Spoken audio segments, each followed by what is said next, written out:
Matthew chapter 27. When morning came, all the chief priests and elders of the people plotted against Jesus to put him to death. And when they had bound him, they led him away and delivered him to Pontius Pilate the governor. Then Judas, his betrayer, seeing that he had been condemned, was remorseful and brought back the 30 pieces of silver to the chief priests and elders, saying, I have sinned by betraying innocent blood. And they said, What is that to us? You see to it. Then he threw down the pieces of silver in the temple and departed, and went and hanged himself.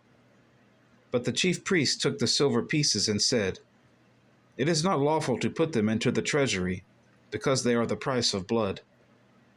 And they consulted together and bought with them the potter's field, to bury strangers in. Therefore that field has been called the field of blood to this day. Then was fulfilled what was spoken by Jeremiah the prophet, saying, And they took the 30 pieces of silver, the value of him who was priced, whom they of the children of Israel priced, and gave them for the potter's field, as the Lord directed me. Now Jesus stood before the governor, and the governor asked him, saying, Are you the king of the Jews? Jesus said to him, It is as you say. And while he was being accused by the chief priests and elders, he answered nothing. Then Pilate said to him, Do you not hear how many things they testify against you? But he answered him not one word, so that the governor marveled greatly. Now at the feast, the governor was accustomed to releasing to the multitude one prisoner whom they wished. And at that time they had a notorious prisoner called Barabbas. Therefore, when they had gathered together, Pilate said to them, Whom do you want me to release to you, Barabbas, or Jesus, who is called Christ? For he knew that they had handed him over because of envy. While he was sitting on the judgment seat, his wife sent to him, saying, Have nothing to do with that just man, for I have suffered many things today in a dream because of him.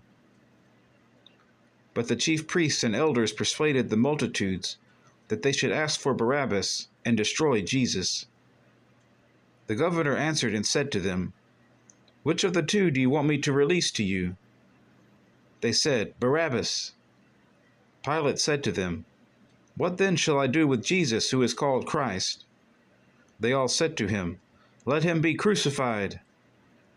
Then the governor said, Why? What evil has he done? But they cried out all the more, saying, Let him be crucified.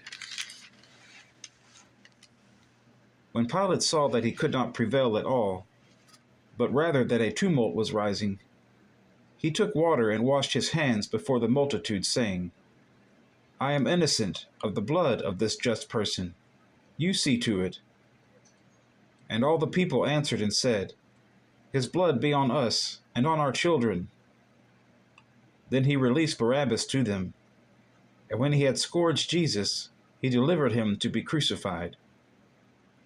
Then the soldiers of the governor took Jesus into the praetorium, and gathered the whole garrison around him. And they stripped him, and put a scarlet robe on him. When they had twisted a crown of thorns, they put it on his head, and a reed in his right hand.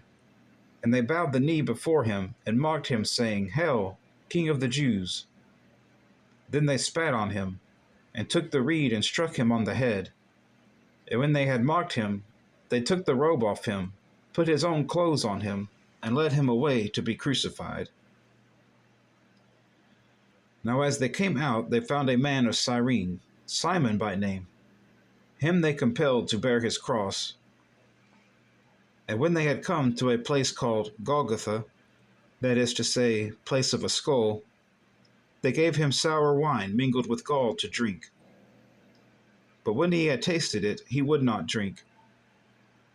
Then they crucified him, and divided his garments, casting lots, that it might be fulfilled which was spoken by the prophet.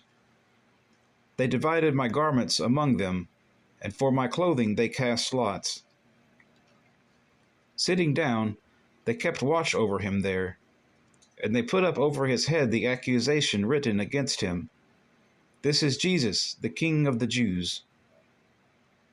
Then 2 robbers were crucified with him, one on the right and another on the left. And those who passed by blasphemed him, wagging their heads and saying, "You who destroy the temple and build it in 3 days, save yourself. If you are the Son of God, come down from the cross." Likewise the chief priests also, mocking with the scribes and elders, said, "He saved others, himself he cannot save. If he is the King of Israel, let him now come down from the cross, and we will believe him. He trusted in God. Let him deliver him now if he will have him, for he said, 'I am the Son of God.'" Even the robbers who were crucified with him reviled him with the same thing.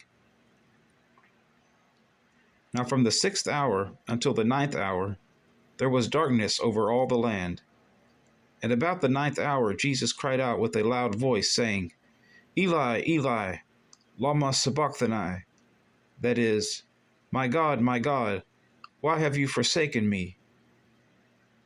Some of those who stood there, when they heard that, said, "This man is calling for Elijah." Immediately one of them ran and took a sponge, filled it with sour wine, and put it on a reed, and offered it to him to drink. The rest said, "Let him alone. Let us see if Elijah will come to save him."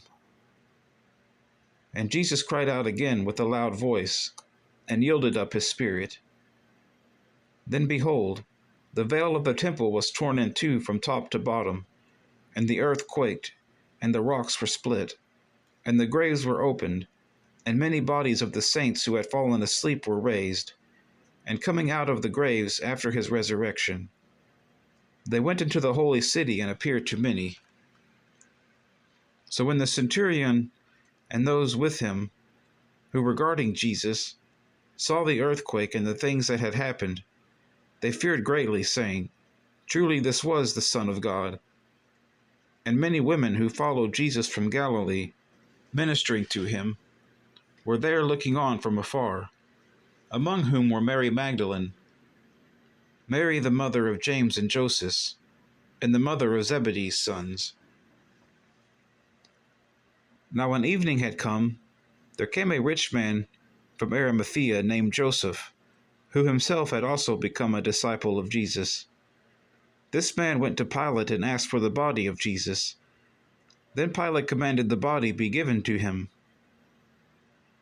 When Joseph had taken the body, he wrapped it in a clean linen cloth, and laid it in his new tomb which he had hewn out of the rock.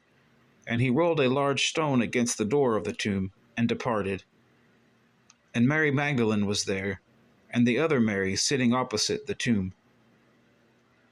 On the next day, which followed the day of preparation, the chief priests and Pharisees gathered together to Pilate, saying, "Sir, we remember while he was still alive, how that deceiver said, 'After 3 days I will rise.'